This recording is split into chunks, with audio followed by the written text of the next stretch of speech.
Good afternoon. It's Saturday, April 19th, 6 o'clock. This is Bruce Leonard Leans Left. While it's still legal.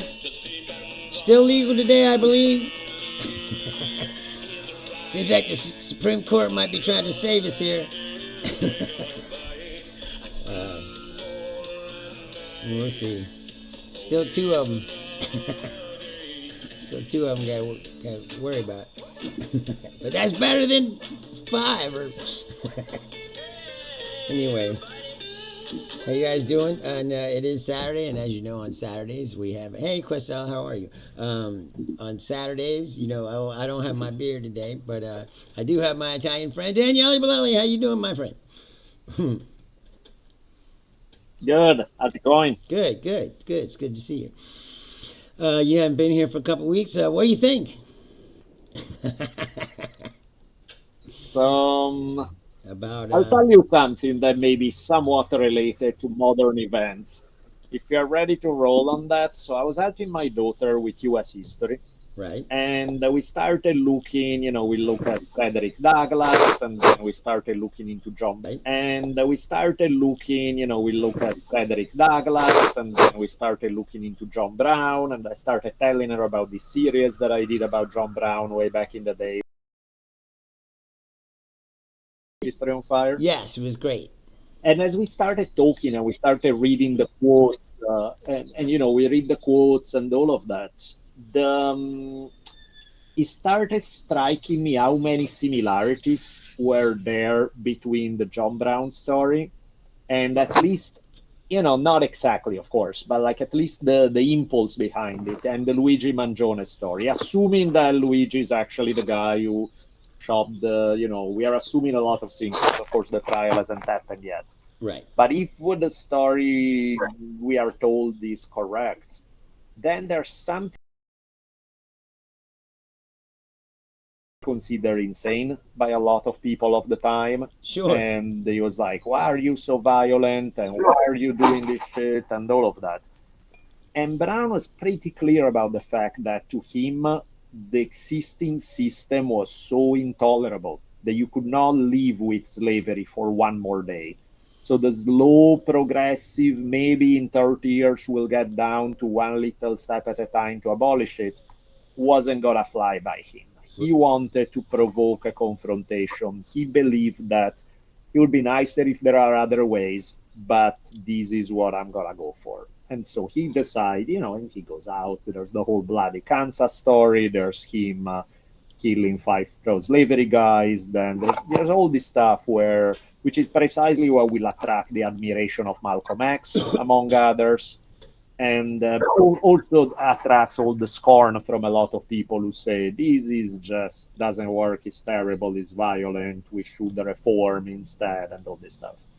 If you think about the Mangione story, in many ways, like the reaction of a bunch of people who were against, we were like, well, you cannot just start murdering people in the street. That's fucked up. He's like, yeah, it's true. There are issues with corruption and the healthcare system, but that's what political reform is about. That's what we should be doing. And, in theory, they're right? In theory, it would be nice if that's how it works. Sure. I think that the scenario of a Mangione or a Brown is saying the theory is not panning out in reality.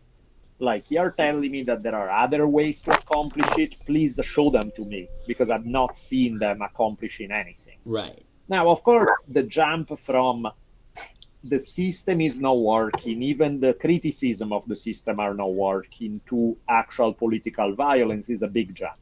Sure. And it's not something obviously that I'm saying, this is what I advocate to everybody. We should just gun each other in the street. That's not what I'm saying. Right. However, I think it's interesting how, to me, there are huge parallels between those two stories, because there really are two stories about the inability to create positive change through peaceful means. And, what was it a Kennedy sentence about those who make peaceful change impossible, who makes violent change inevitable? Yes. And that's kind of where, to me, the Mangione story is about. It's not that he's like, yeah, I want to just start gunning CEO because it's fun. He's like, look, these people are profiting from a system where nothing is ever going to change, and they feel untouchable. And I would like to remind them that maybe they are a little touchable. Sure. And that's where, you know, the John Brown approach, you know, Right. and that's where the John Brown approach was like, yeah, fuck you and your system of laws protecting slavery. I'm gonna remind you that there's a price to pay for this. Right. Now, Wasn't you know, it? It was also the expansion westward and the debate about whether these states would be free or slave. I think that pushed yeah, John Brown like over the edge of like, hey, if you don't do something now, slavery might spread all the way, west, and yeah, yeah, and yeah, made him feel more backed into a corner, or you know what I mean, like okay, now's the time to do something, or else yeah. it's going to get out of hand. And you know, Brown embraced this idea of martyrdom to trigger a change in a big way. Like at one point, there was a guy who was, by the way, one of the most fascinating figure in American history, and is not that well known. Is this guy Silas Soule, who was an abolitionist, was an absolute badass, and then later he would go on to become. He would be present at the Sand Creek massacre of the Cheyenne, but he would prevent his soldiers from shooting on the Cheyenne, managing to save quite a few of them, and for his trouble testifying against the commander of that unit that massacred the Cheyenne, he would be murdered by one of their supporters. But, you know, Silas Soule was an absolute badass. And at this time, he had actually got himself drunk and got into a fight just so that he could be thrown in jail, in the same jail where John Brown was. And so he could talk to him and essentially went in to say, look, I have a plan to break you out. We can do this and I'll get you out. And Brown said, no, thanks, man. This is I'm exactly where I need to be. You know, it's like, because he was looking forward to getting hanged, because the idea was like, this is going to force a confrontation as I'm celebrated as a hero in the North and the South is going to react with horror. It's going to push the two sides even closer to an open clash, which he believed was inevitable, and it had to happen. Sure. So that's sort of the John Brown logic there. And I think for Mangione, you know, of course, it's a smaller story. It's not as big and it doesn't involve a civil war, but it is about if there's absolutely nothing peacefully that's leading to a change, well, maybe I'm gonna do something radical enough that's going to get the attention of some of the people that are otherwise ignoring this topic. And again, you know, one can argue it's a bullshit idea. No, you should never use violence. No, it's never gonna work. But you know, maybe. But it's an interesting. It's if nothing else, is a commentary about where we're at as a society, where you feel that there's nothing else that is gonna work. Sure. Well, what do you think about this? I mean, I think we've seen that story kind of play out in America.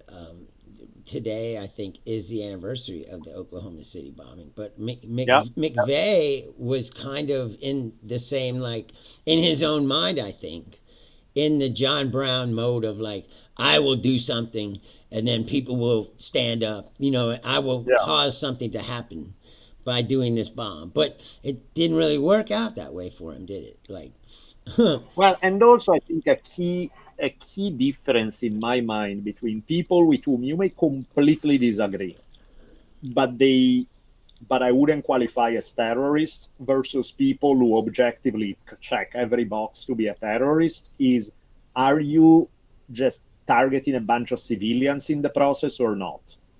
Because if you're sure. just targeting your targets, your political opponents, again, one can argue against the violence, but at least you're not getting random civilians killed, which is exactly what the Mangione thing was. The plan was originally to do something else, but there was the possibility that they kill civilians. And so it was like, no, just bullet to the head and that's it. It's just me and this guy, nothing else. Nobody else need to pay a price. And I think that's a big difference, because, it's like, it's one story to argue that, violence is necessary to achieve a mean. Again, one can agree or disagree, but it's very different once you extend the violence to some random civilians who want to live their life. Or in the case of McVeigh, you fucking go kill a bunch of kids. Sure. I don't even care what your ideology is. You're a piece of shit. Listen, I want to make it perfectly clear. I'm not saying that McVeigh. Oh I'm no, no, not I agreeing know, with him or endorsing what he of did. course, I'm of just saying course. I think that there's a similarity in his mindset of Yeah, of a guy who feels helpless politically, that watches sure. something terrible happen, and then Yeah, says, "Well, nobody's going to do anything about this. Somebody has to light this, the fuse," and but decides that's to what I do mean. something. You know, Right, right. But I um, think that's the difference. It's like if McVeigh had decided to assassinate Bill Clinton, Bill Clinton was president at the time, right? It was right? in the Yes, 90s. So yeah. So if McVeigh had assassinated Clinton, one can go or like, Janet or the Reno, or director of the FBI. Yeah, exactly, exactly. You can say, whoa, that's really fucked up. But it's a direct attack against the people that you are against. sure, It's different from just some random people on the street. I'm gonna get them killed to make a point. That to me is taking like one level of violence, at least it's up for debate, and the other one there is no debate. You're just a monster at that point. There's nothing. Doesn't matter whether he's McVeigh was espousing also some pretty awful ideas, but even at being espousing the best ideas, it's like you still don't do that shit ever, period, for sure. no reason. Well, Whereas the Tom Brown level is like, I think that McVeigh, it was like an eye for an eye thing to him. yeah, That he was like, well, you killed all those people and those children, so who cares if I kill all these people and these children? It's an eye for an eye, or whatever. Um, I think that's how he rationalized it. I mean, of course, what um,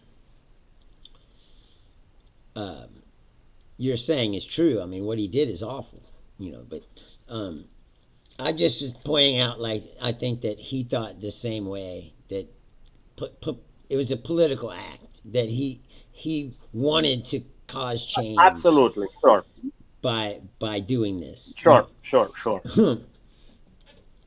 For sure. I think it's like I draw a real hard line at civilians because to me it's like even in the way it was justified, even if you look at some major wars where people are like, they attacked our civilians, so we can kill their civilians. It's like some random civilian on the other side is probably some poor fucker who just wants to live their life. You know what I Sure. mean? It's not like a representative of the government. It's not like if they target your civilians, they are pieces of shit. You targeting their civilians back means that you're just as much of a piece of shit as they are. You know what I mean? It's like, Sure. to me, that's a big difference. Like, for example, in the 70s in Italy, there was the Red Brigades were big, right? They were these communist, by most definition, terrorist organization. But overwhelmingly, the people they targeted were judges, police, politicians. He was not plant a bomb in the middle of a square and blow up everyone who's there, who's just walking by. To me, Right. that's and again, you can think these guys are monsters regardless because you don't do violence, you shouldn't do it, and killing a judge is fucked up. Whatever you can argue, but there's a big difference between targeting specific people versus targeting either indiscriminately or just anybody in that population. It's like if some black dude has understandably grievances against white people, so I'm just gonna shoot up some white people. It's like, well, they're not all the fucking same, you know what I Right. mean? Right. It's like target the guy who fucked you up, Like, who yeah, did something go to horrible the to you, not just anybody who's right, you or know. to go to a Klan meeting, or a Nazi rally. Exactly. At least Exactly. you're getting your enemies. That's how. Exactly.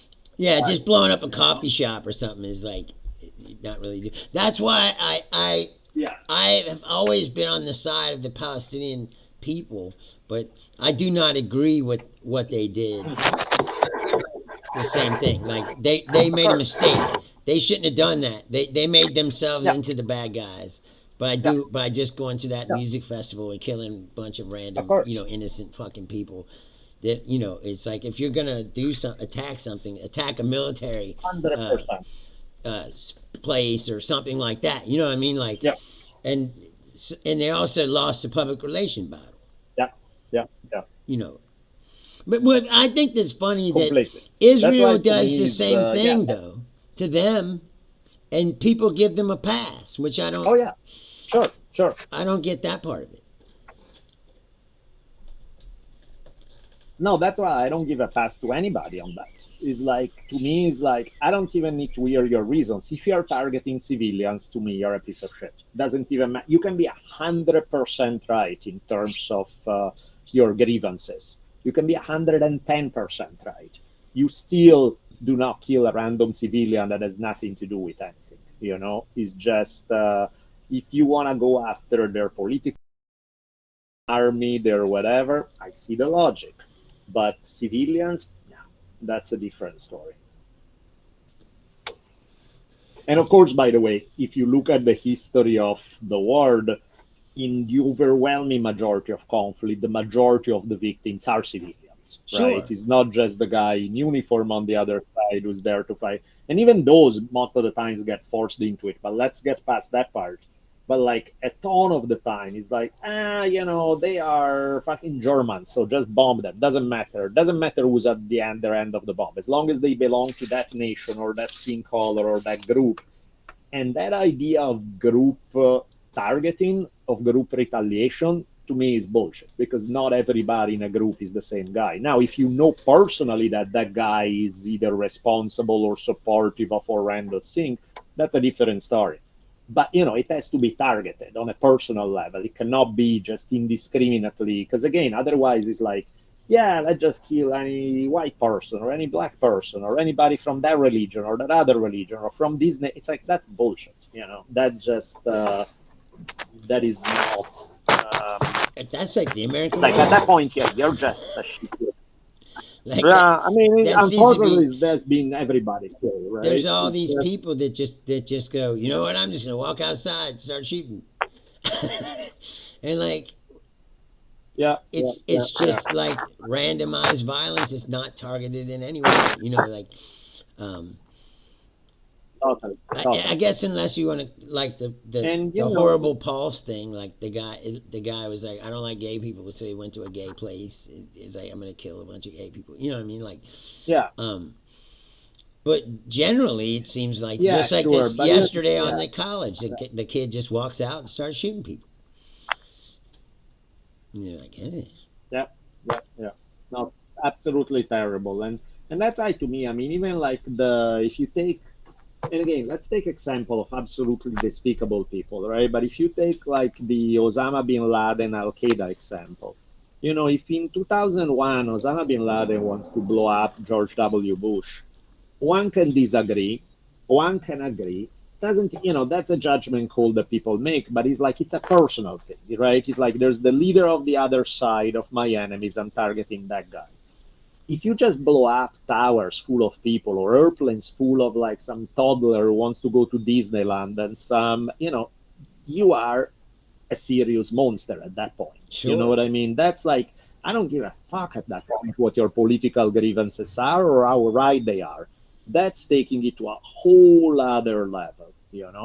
Whereas, again, the targeted violence, I'm not, again, let's be very clear, that's not what I'm advocating, but it's a completely different mindset. sure, One is, I'm going after specific enemies. One is, I'm just making a point and getting whoever happens to be in the way. right. There's a psychopathy about it.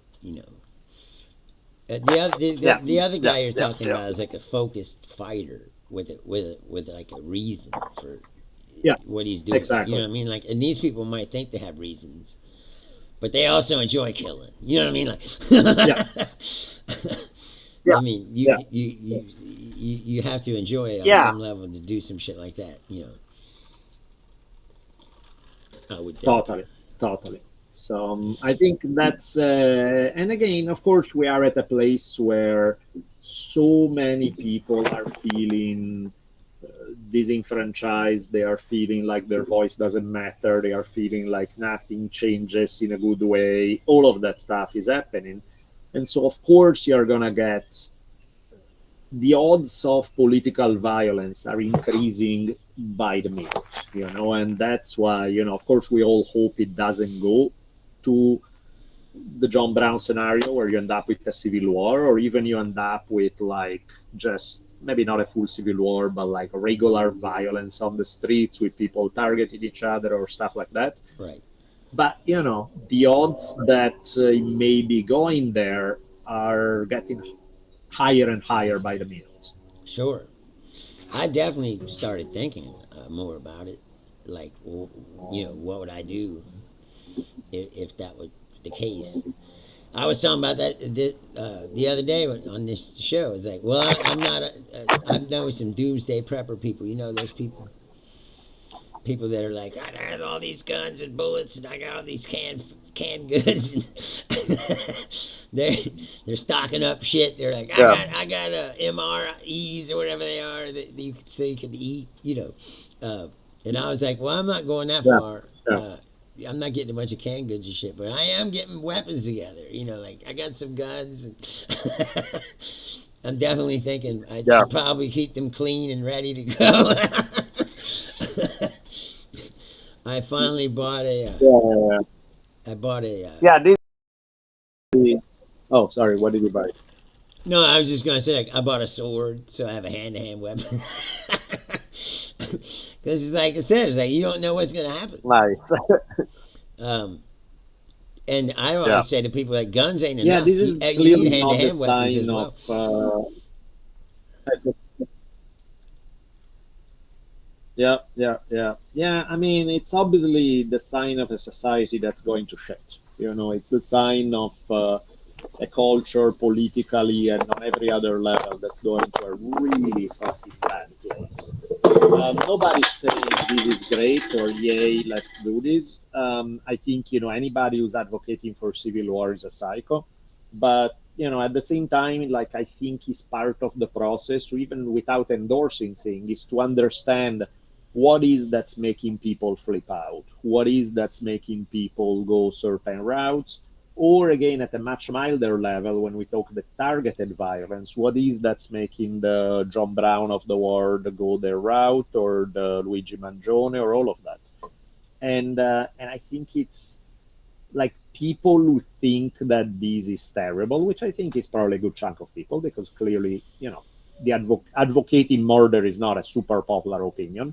So if you do think that these are terrible, it's like this is a unlivable situation, and so one that need to be, again, if you have the argument, peaceful change, we should reform things, not use violence. Great, fantastic, I love that.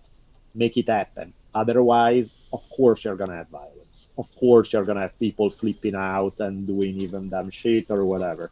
So to me, it's like it's important to really emphasize how dire and serious the situation is in terms of like the other day I was reading somebody heavily, very leftist, very critical of Bernie Sanders, right, and saying, no, Sanders did this and kind of sold out there and did this other thing. And I'm like, maybe you're right, maybe you're wrong, I don't even know. The question is, what do you advocate? What exactly do you want to see happening? Because from your point of view, from where you come from politically, Sanders is the closest thing you're gonna fight to somebody who agrees with you. So Sure. in light of that, if you even find things like, oh, this guy sucks, maybe. But okay, what's your answer, Ben? What are you advocating? Are you just gonna start shooting people in the street? Do you think there's an actual pathway that's logical and not violent that leads to good results? What are you, and I'm curious in that sense of like, okay, what's the strategy here? What's the play that you want to make? What's the how are you going to line up your actions to lead to a desired outcome? Because to sit back and say this guy sucks, this guy sucks, this guy sucks, whether I agree or not is immaterial. It's like, okay, what's the alternative? What's the Right. plan? Sure. I don't think some of these people have a plan. I've been saying that for a long time. Is I think that a lot of the problem is the two party system itself. The two party system pushes people to extremes because there's only two choices. And as you can see in my lifetime, the Republican Party's got more and more radically right, and the Democrats, I wouldn't say they become like more and more radically like communists or something, But there are definitely wings of the Democratic Party where people are all the way out there to the left, um, in extreme measure. Oh no, I lost your audio. I can't hear you now. I don't know what happened.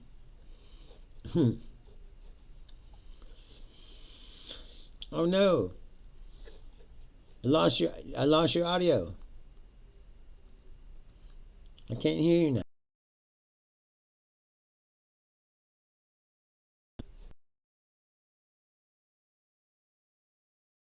I can't hear you now. It sucks.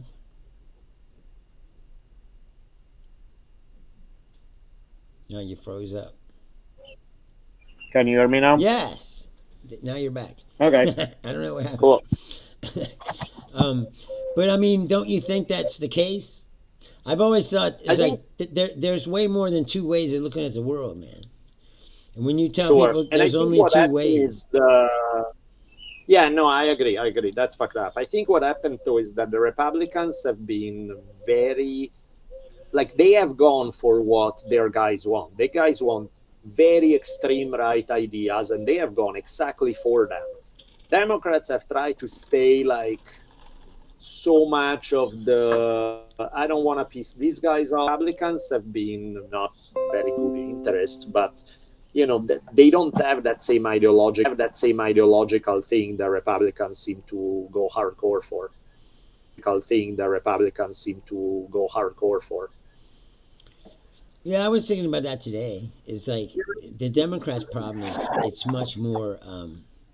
The Republicans are much more homogenous now. We're like they're all in lockstep Yeah, behind their dude, and whether you agree yeah, with that or not. But I'm saying yeah. they're like, well, this is the guy, and we're following him, and we're doing whatever he does.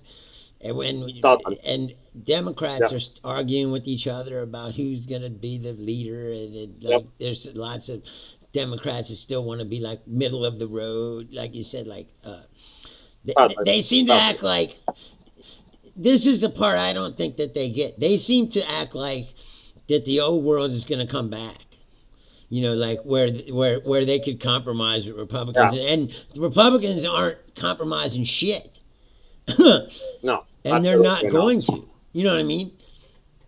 And that's So why the liberal horror on the Luigi Mangione, I'm just like, what do you think when you give them absolutely nothing on certain issues? What do you think people are gonna do?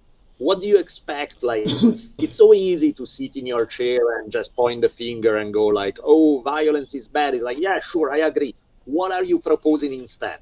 What are you pitching instead that actually delivers some vague results? It's like the same shit you have done for the past 50 years where you haven't gotten halfway of a decent healthcare system in US. Like that's what you're pitching because that's not an alternative. So it's like I think it's too easy for people to condemn things that are clear. I mean, again, I don't think murdering people in the street is a good idea. I do not. I do think, though, it's too easy for people to sit on the sideline and repeat platitudes like "murder is bad." It's like, yeah, we all agree. Uh, but that's where you end your speech. It's like you have nothing else to. Do you understand why is this guy doing this thing? Like you really have nothing else to offer. What the fuck do you think is going to happen? right, People will flip, and it's bad, it's terrible, it's sad. But what do you expect? sure. You I know. think when people feel So, desperate, well, they in any do case, on desperate that, things. yeah, exactly, 100%. Now, on that happy political violence, murder, civil war, I think I'm gonna go play ping pong with my daughter, who has been asking me to for a day together. So, Well, she was reading the John Brown too, right? You were saying so. yeah, yeah, that's what we started with. So, but now I think it's like, okay, let's mellow out our day a little bit. Let's. Yes, yes. Well, as So cool, always, my man. Thank you for having me, no, I and appreciate you coming we'll chat every more time. soon. Yes, sir. Thank you so much, Daniele Bolelli, everybody. He's right. I mean, he's always right. right.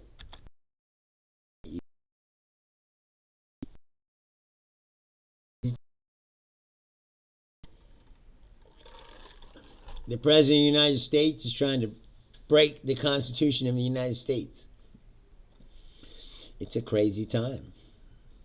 People are getting snatched off the streets and shipped to hellhole prisons in third world countries.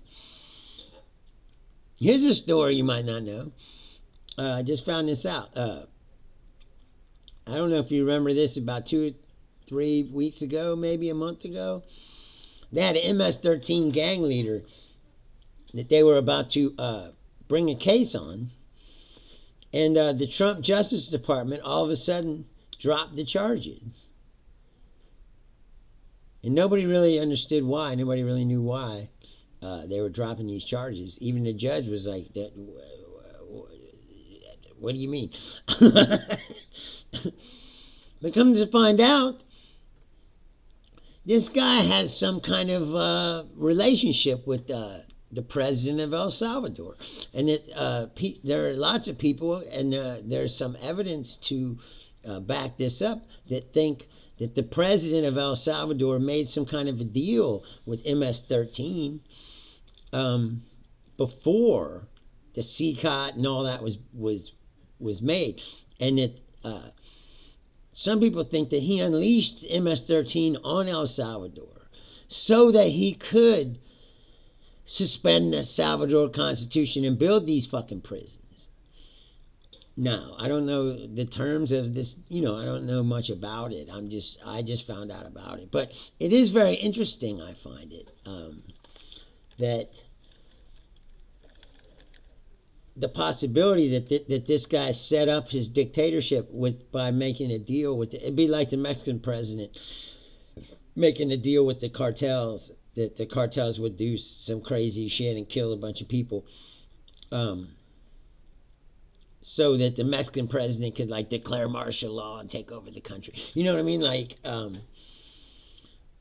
That's what it sounds like to me that they're intimating might have happened.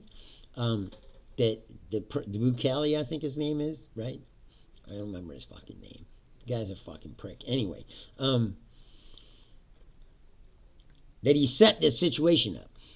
And I don't know if you know this, but the Constitution of El Salvador is suspended, right?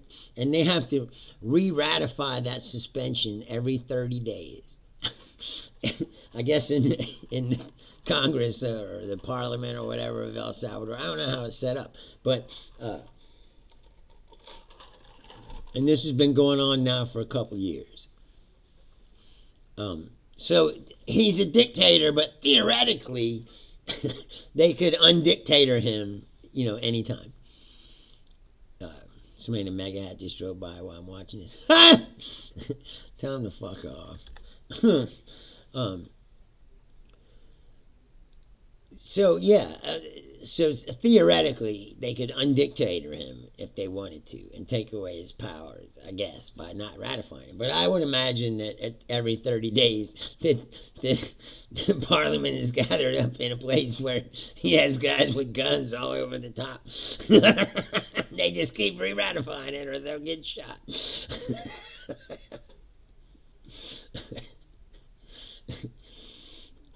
This is what really angers me about the entire situation is, and I said it the other day, I feel for this guy Garcia, okay? But there's hundreds of other people that they snatched up. None of them got a hearing.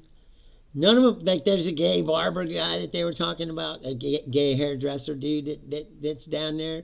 He's not in a fucking gang. Come on, man. Really? And then Trump, I don't know if you saw this, Trump comes out with this photoshopped image of the dude's head. They're trying so hard to convince you that this guy is a member of MS-13, but they won't bring him back. Why? Because they can't prove that in court. That's why they don't want to bring him back. They don't have evidence except for the confidential informant thing and whatever, and He has a tattoo. Oh, he wears a bull's hat. I mean, all the things that they say is like, are you fucking kidding me, man? Really? So if I put on a bull's hat, does that mean I'm an MS-13 sympathizer? Does that mean that I can, maybe I just like the fucking bulls, man? I mean, but there's hundreds of people there, and none of them got a hearing because they defied the court order that told them to bring those people back. This is where the rubber meets the road in this argument. Okay, you first of all, I don't believe for 1 second that just being an illegal alien means that you should go to CCOT fucking prison in El Salvador. I don't believe that for 1 minute. It's one of the most terrible prisons in the world.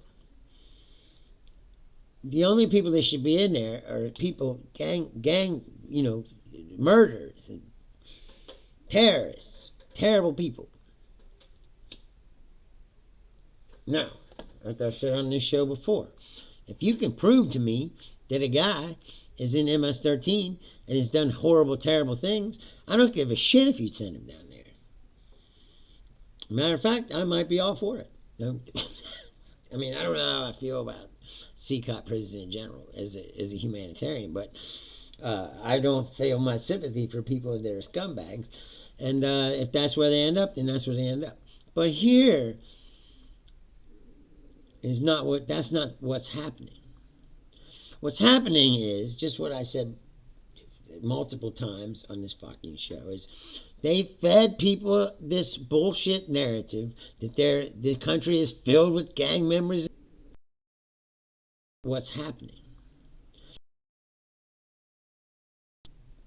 multiple times on this fucking show is they fed shit criminals and murderers and rapists, and they're all there. You can't go outside without one of them might get you. And it scared the shit out of enough people that they elected him president. And the truth is that that's a lie. Always been a lie, and they know it's a lie. And so when they tried to start rounding these people up, you saw that when they were going real hard when they first started. And they couldn't get that many people. Why? Because there's not that many of these people.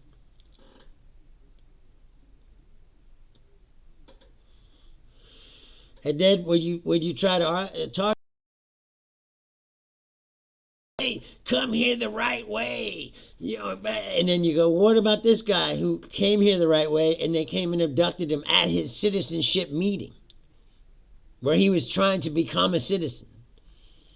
So that's a bullshit argument too. It's not about that. It's about hate, racism, and this eugenic plan that they have to like I said, to clear out as many brown people as they can, and then turn all these white chicks into baby factories and have as many white kids as they can, because what they want to do is reverse the statistical trends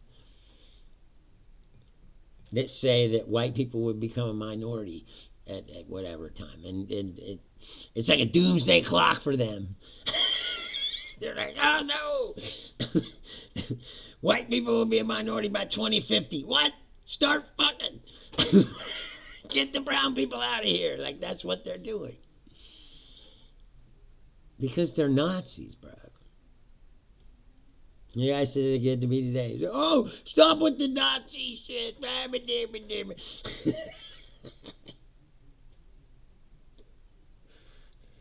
The gaslight is strong with these people. I think that some of them really are that stupid that they don't realize that they're rolling with Nazis, actual Nazis. Even though all of the shit that you've seen happen, these people aren't very smart. They're not the smartest people. A lot of them, and the ones that are smart are evil as fuck. Fortunately, there's not a lot of them. As you can see, what's happening. Like the administration. It's only been 100 days and it's already an epic disaster. One of the worst probably ever. And Trump will be out there today and tomorrow. He'll be out. Well, they're rolling eggs tomorrow. He'll be out there. I'm the best president ever. That we've had the best 100 days of anyone. That's what he'll say. And all of his nothing goes to go, yes, sir, you are the greatest. This is it. We're doing great. And then meanwhile, you look, the stock market's tanked. The fucking oil market's tanked. The fucking dollar's in the tank. The oil prices are in the tank. It was like, oh, I lowered the price of gas. Yeah, because you tanked the oil market. The oil's at like $60 a barrel right now.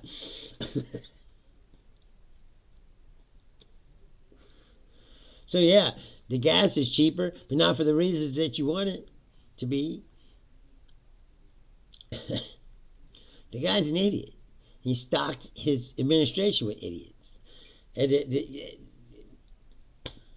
And they got cut and fired all the smart people because they might try to stop us. It's amazing. I've never seen anything like it. And it was interesting. I never thought much about it until Daniele was talking about it, the John Brown scenario and all that.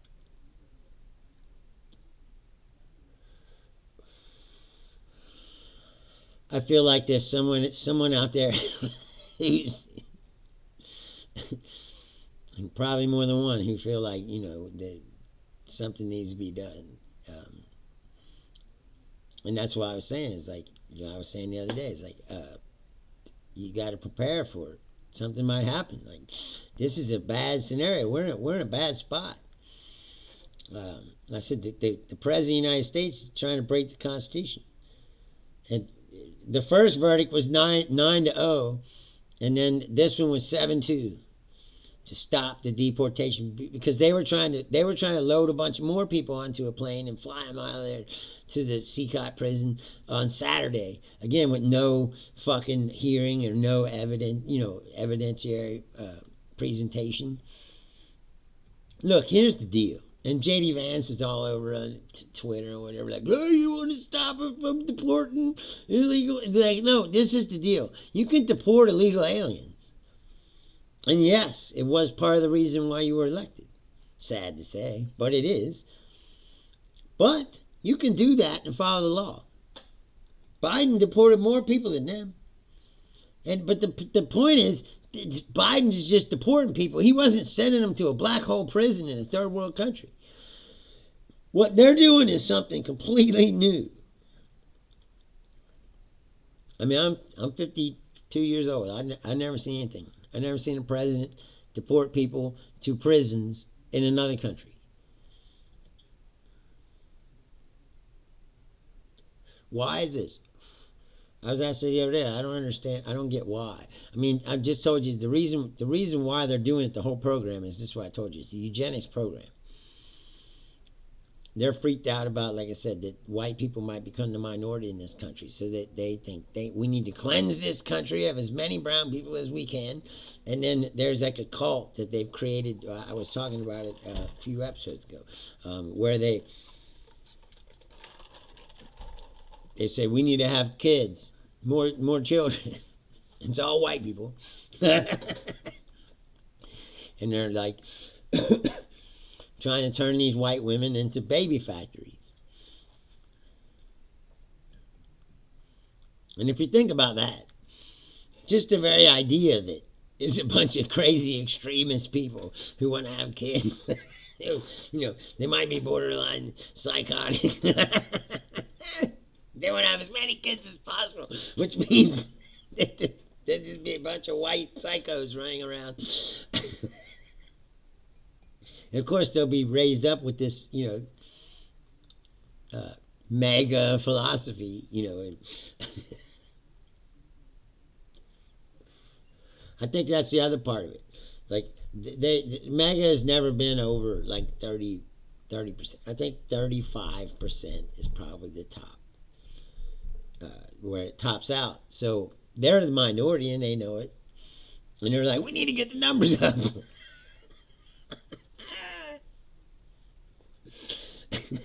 Gotta run up these numbers.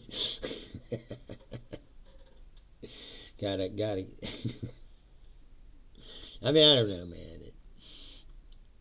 It's all so crazy to me. I'm so glad that I never had fucking kids, man. And I don't have to explain to some kid this fucked up world that I brought him into. And I said, I'm always been like a long range, big picture thinker, and I've always thought this, that I didn't think it would happen so rapidly, but it's like, America's not sustainable. It's not. We've been living a fantasy for a long time. The Chinese said the other day, it's like we've been borrowing money to finance a standard of living that we don't really, live up to. Now we're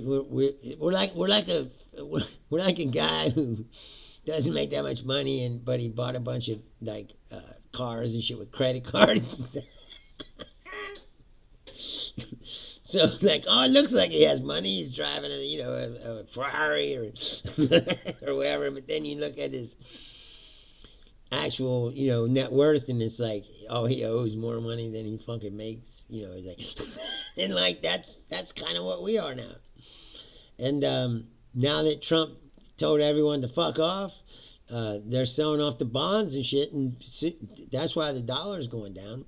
And they're going to cash in all these debts. And see, this is what Trump is an idiot. He doesn't understand how things really work.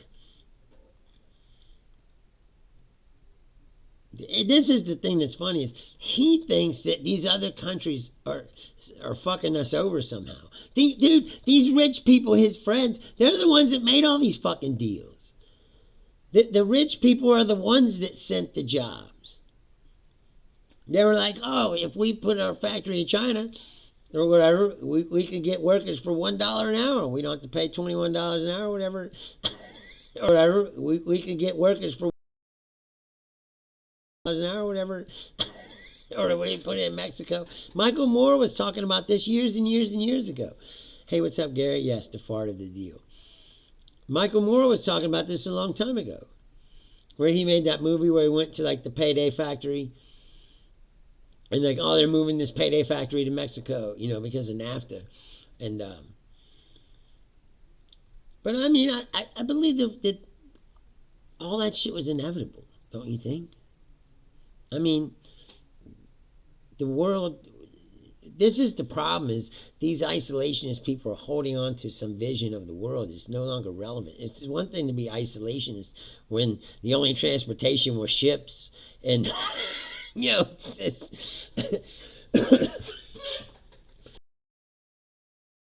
ships. I'm talking about like ships with sails on them and shit. That took fucking 2 months to cross the Atlantic Ocean. I don't believe the modern world is isolationism is not a sustainable idea, and also the idea that you could break up the world order and go back to like where dictators can just invade countries if they feel like it, and take over. It's a very dangerous game that he's playing, and because he doesn't have the depth of thinking that you need to be a real leader. Trump is a knee-jerk guy. Tariffs on.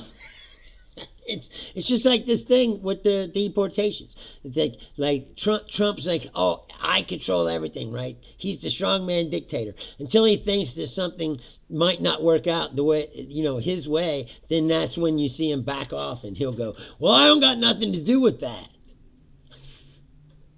They were asking him about Garcia. He always says, you'll have to talk to the lawyers.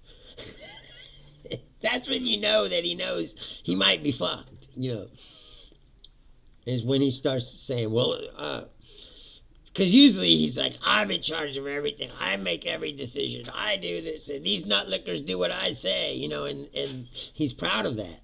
He likes to flex his power. And then when he thinks that he might get in trouble for something, all of a sudden, I don't know anything about this. Pam Bondi, she's just a coffee girl. I don't even hardly know her, he said. It's always the same. It's always the same.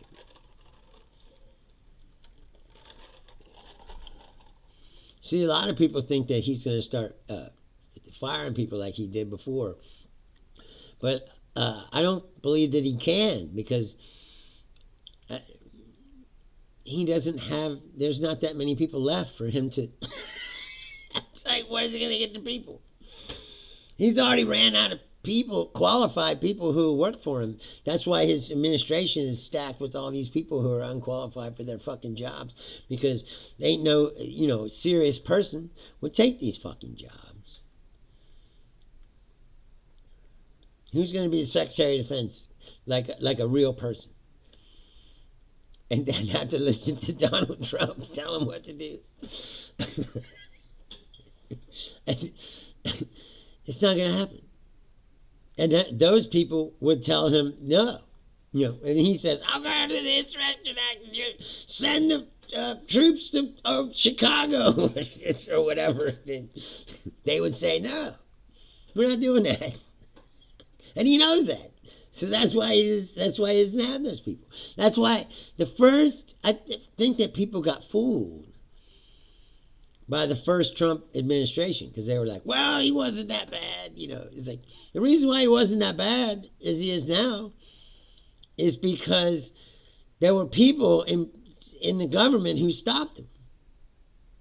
He wanted to do all kinds of crazy shit. The shit he's doing now. And people are like, no, we're not doing that. You can't do that. It's illegal, And they stopped him from doing all kinds of shit. But that's why when he first got into office, he cleaned all those people out. He fired everybody, everybody out of here. And then stack this place with nutlickers who would do everything I say. It's like, yeah, but these nutlickers are totally unqualified to do these jobs. See, that's what they don't get. Is once you get to the highest levels of the government, and the intelligence apparatus and defense department and all these things, you need to have people that know what they're doing. Whether you agree with them or not politically, it doesn't really matter. Like, you don't need the guy who runs your Navy to agree with you politically. You need that guy to know how to fucking run a Navy battle. That's why the thing, we got this big ass long, Gary says, how long before we have the military parades that cause dictator bodies? They're saying that he wants to have one for his birthday. In June, I believe it is. I don't even know when his fucking birthday is. I don't give a fuck. But they were saying that, and I don't know if they will or not. I don't know. Maybe. Apparently that's like on his dream wish list ever since he went to France and saw that big parade. He's like, I want a parade. He's like a little child. He's this big orange 80-year-old, like 10-year-old. He's got the emotion level of like a 10-year-old child. And he lies like a kid, like a child, like everything is a lie. I never seen somebody lie. I mean, all these people.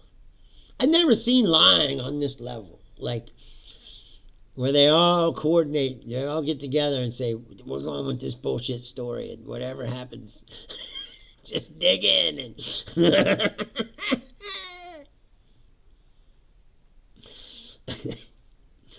it's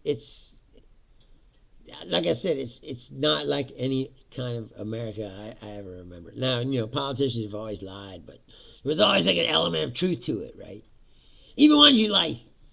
They're still lying to you, like Bill Clinton was all right, but, they stand there, I did not have sexual relations with that woman. Like, yeah, you fucking did. Well, she did blow me. So, technically, he's not lying to you, but he's fucking lying. He's like, when he said, I smoked pot, but I didn't inhale. Right? Yeah, right. You also did beer bongs of O'Doul's, and I was just trying to fit in. It's like, no, man, you're fucking lying. They all lie. Look at that Kavanaugh up there when he's like, I wasn't a drunken man. I just really like beer. Like, yeah, that's because you're a drunk, bro. It's like,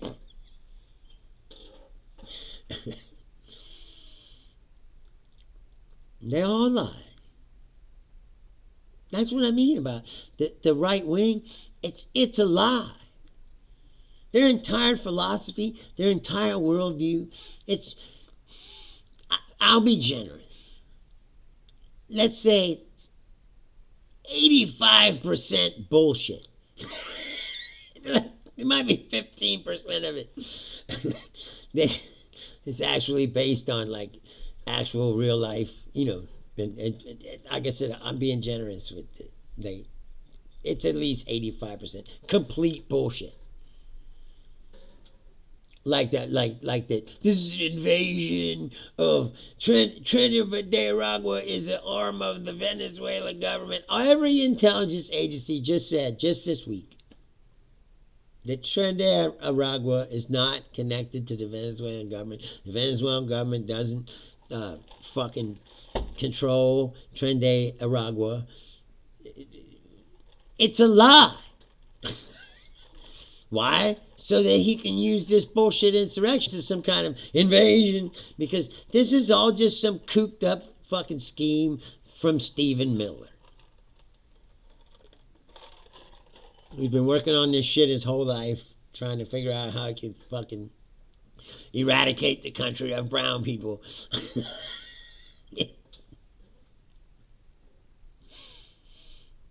I gotta give him credit. I said, he stuck to it. He fucking... He started from the bottom, now he's here. It's like... It's unbelievable. It's unbelievable. But here we are. Anyway, Supreme Court stopped him. Said no, he couldn't fly these people off, as I guess they were going to take off today. But here's the deal. Sooner or later, he's going to defy these orders. And he's going to go, you know what, I'm going to do whatever I want. And then, what happens then? Well, I don't know. Maybe go back to the beginning of the show where this is where the John Brown guy comes in. And somebody does something really crazy, to try to force the issue. But Trump is going to push us to this place. I have no doubt about it. J.D. Vance already said it in numerous interviews, and not lately, but a while back. Like, this is what these people think. He's like, well, let the Supreme Court make a ruling and then dare them to enforce it. And how do they enforce it? There really is no way, because who enforces the courts? The Justice Department? Well, who controls the Justice Department? Pam Bondi and Donald Trump. So what happens when nothing happens? And that's when we go, like I said, all the way back to me and Daniele's discussion about... somebody's going to do something. Like, I don't know who or where or what, but, something's going to happen, because I don't believe that people will lay down and let this guy just take over the country and declare martial law and abolish, fuck, they've already neutered the Congress, but they haven't abolished it. Andrew Jackson Part 2, yeah, kind of. That's the other thing that I wonder. Like, how much of the military you think would just go along with this? I think that the fabric of everything will rip apart. Because I do believe that there are people in the military that are like, I'm not going to go along with this. They're not going to martial law everybody in the street. If he tries to do that, we need to do like Korea. Like, if he declares martial law or insurrection act, we just need to go, hey, no one's going to work tomorrow, and fucking 100 million people are going to march all the way to Washington, D.C. and fucking stay in the street until something is done about this.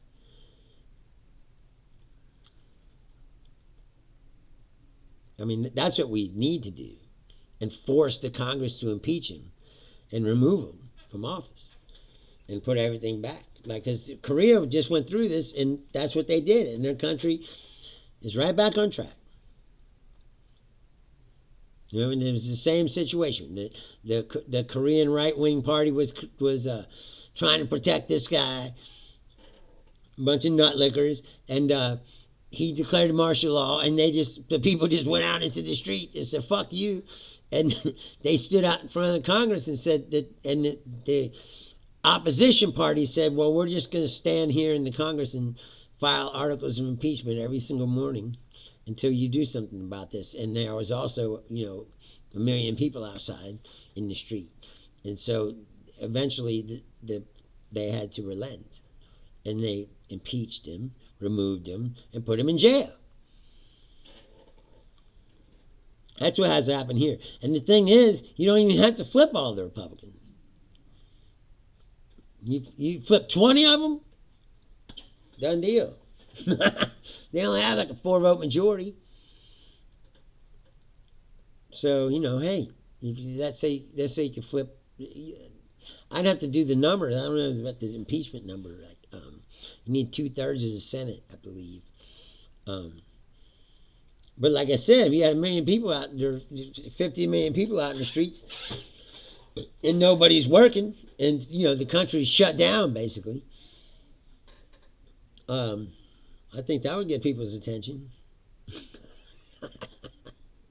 They go, "Hey, nobody's doing shit until you do something about this." They should have done this. We should have done this already, because I said he's already done so much damage in only 100 days. If you look at all of the economic metrics, and now you look at the relationship with our allies and all the other countries around the world, it's going to be hard to come back from this unless we do something like that. And then you say, "Hey, we got rid of them. We put everything. We're trying to put everything back the way it was. We're sorry we allowed this to happen."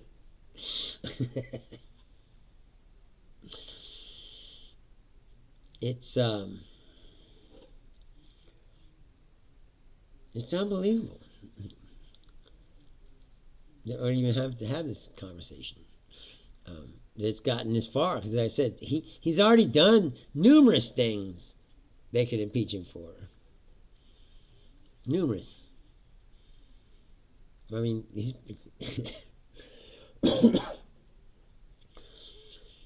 I don't understand why the courts keep coddling him. That's the thing. Like another court tried to put a stay on him, the other judge, trying to find him in contempt of court. Which I don't understand, because he's clearly in contempt of court. And then he's mocking them on the White House Twitter. He's trolling the courts.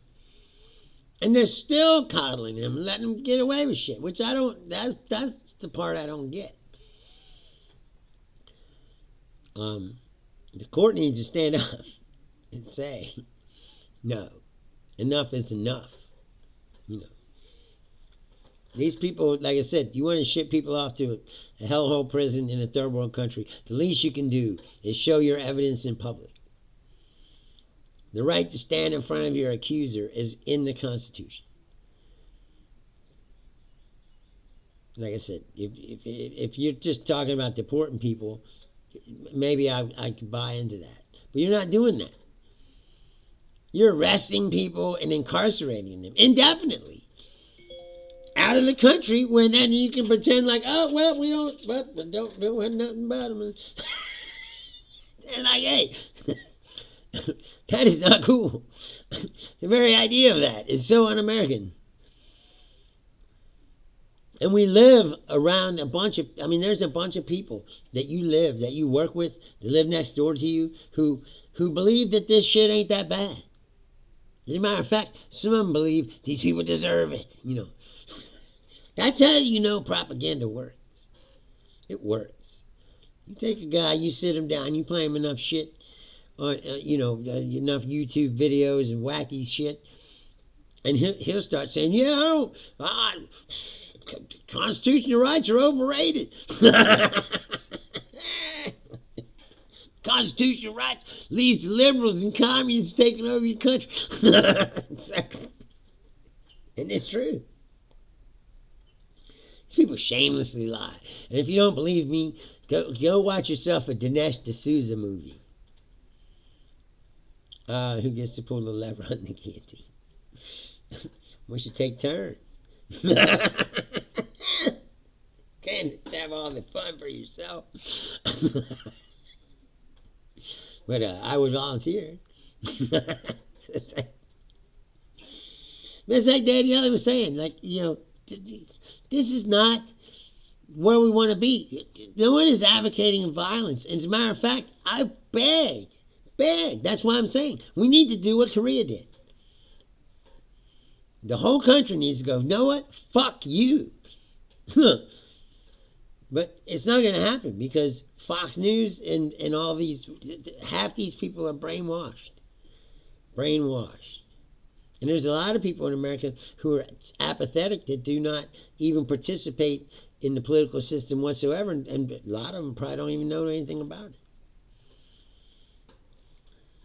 They will. I mean, those people will be forced to wake up because, like I said, this is all going to affect your life personally at some point. And these tariffs haven't really kicked in yet. But when they do, you're going to feel it. I see business people all the time. This is the American wine industry is already being hit pretty hard because the tariff situation and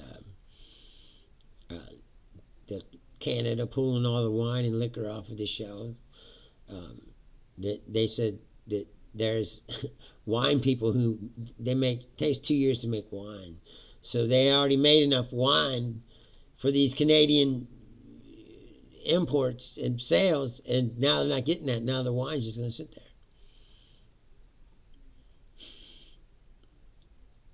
So, what are they going to sell it? What are they going to sell it to? You know. Oh, Trump's going to make a deal with Zimbabwe here in the second trade deal.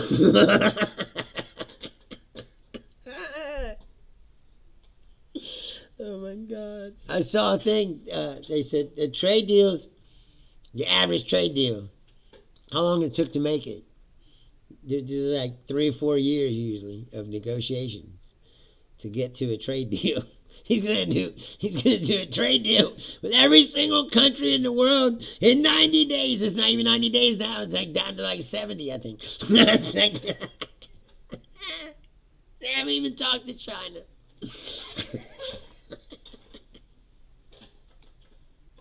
Meanwhile, China's cutting us up. They're selling off all their U.S. bonds, and they're cutting us off from rare earth minerals that we need to make the computers and technology.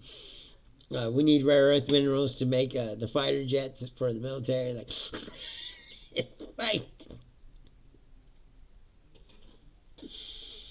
it's unbelievable. It's like Trumpism is like you convinced yourself that your house was filled with cockroaches or rats or something, right?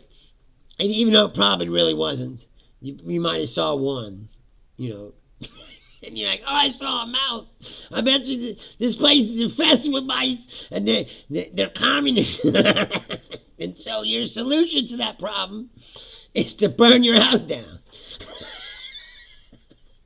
You go, well, I need to burn the house down and get rid of these mice. Well, then what happens? Well, I don't even think about that. Right? You had no plan for what happens. And now you're standing in the yard and your house is burned down. And we're all standing in the yard. 300 million people are standing in the front yard and the house is burned down. Okay, now what? I don't know. I'm making this, he's like Indiana Jones. I'm making this up as I go along. Tariffs?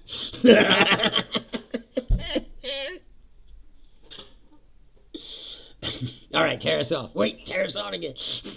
All right, 100. This is what I think we have on China right now. Okay, 240% tariff.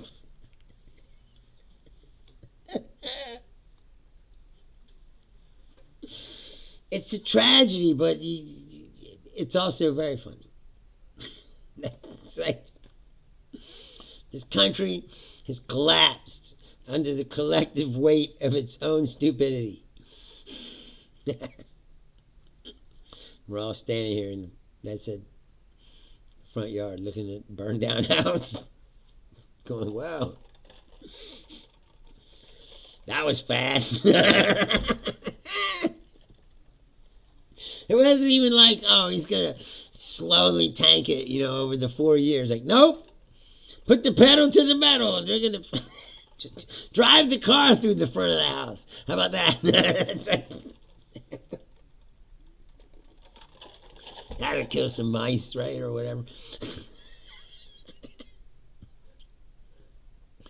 It's unbelievable. I mean, I say that every day, but it's totally believable, I guess. I mean, what do you want from a country that's been watching The Masked Singer for 17 fucking years? I remember when Dancing with the Stars came on. I was so wrong about that. I admit that all the time. I was like Dancing with the Stars, ballroom dancing with like people from like Happy Days and the Brady Bunch, B-list dead, D-list celebrities brought back from the dead, ballroom dancing, and I was like, this show lasts about 2 fucking weeks. If we lived in a real country that wasn't filled with fucking morons. 27 years later, it was fucking still going.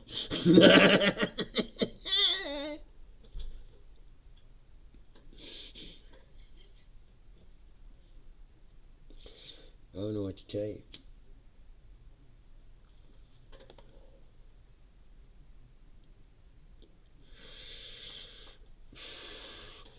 See, the problem is there's more idiots than smart people in this country, and the smart people they consider the elites. They're trying to tell them what to do. It's like, well, yeah, kind of, because look what happens when we let you run shit. You fucking, you're trying to kill us all. It's like, I'm a pretty smart guy, okay? And I'm not saying that to be an asshole or anything. I just know from test scores and things that comparatively speaking to the average American person, I am a pretty intelligent person. And even I'm like, hey, that guy's smarter than me. Maybe you should let him run. It's like, no, get the fucking moron over there. Put him in charge. What's the worst that can happen? Like, everything. It's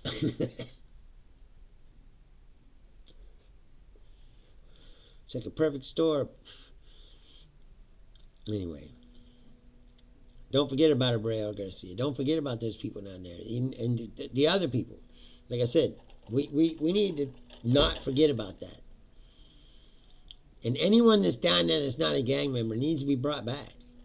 And if you want to deport them, like, to guys fucking from Africa, or I don't know where the fuck, or South America or whatever, send them back down there.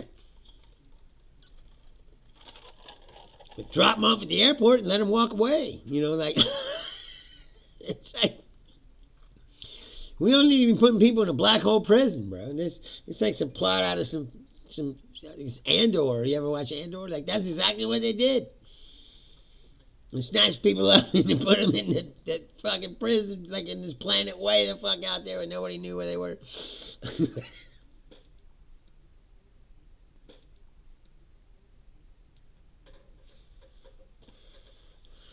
Anyway, don't forget about those people. It's Saturday night, which means I'm going to probably go out and try to enjoy life a little bit, man. Watch a band or something. And you enjoy your weekend too, please. Go out, do something. Don't let this shit absorb you. Like I said, I get it out doing this. But it's hard, though. As I said, it is hard. The other day I went to work and it was hard. It was when Trump was first trying to defy the court. And it was like, oh no, like, it's hard to go to work when your country's falling apart, and that some of those people there are responsible for it. They voted for this guy. they support this guy. You know, you're like, yeah, it's hard to pretend that I don't hate these fucking people. They got through it. I mean, I don't hate them, but I'm saying it's hard to keep in the emotion sometimes. You know, it's just gonna get worse. So please dig into the things you enjoy them, and like I said, but keep your head on a swivel, keep your eyes open, because like we were saying before, we're going down a road where it's very easy to turn back quick. So just make sure you're prepared, you know. And again, no one's endorsing anything or telling people to do anything. I personally believe, like I said, we should do the Korea thing and not peacefully shut the country down by just refusing to do anything. Don't go to work. Don't do anything. Shut down everything. Yes, Gary says they locked up Manuel Noriega forever and he still did interviews from his condo jail in Florida. Yes. Well, I guess, you know, that whole thing was bullshit because they fucking made Noriega. He just got too big for his, you know, he... One thing you don't do is double cross the United States. Because no one can be pricks like us. look at us now, you know. Trump's just went way over the line and said people are sick of it. In a way, it's a good thing. I mean, in the long run, for the rest of the world, I think it's a good thing, really. But for us, in a way, it's a good thing. I mean, in the long run, for the rest of the world, I think it's a good thing, really. But for us, it's not a good thing. But, you know, maybe we deserve it. Anyway, I'm going to go out. Try to enjoy life. And I said, please. I am Bruce Leonard. This is Bruce Leonard Leans Left while it's still legal. I'll be back on Tuesday, 6 o'clock. I'd like to thank Daniele Bolelli. He's also the host of History on Fire, and if you don't know what that is, you should. Please listen to Daniele's podcast. It's called History on Fire. You can find it. Again, I'm Bruce Leonard. Thank you very much. Have a good weekend.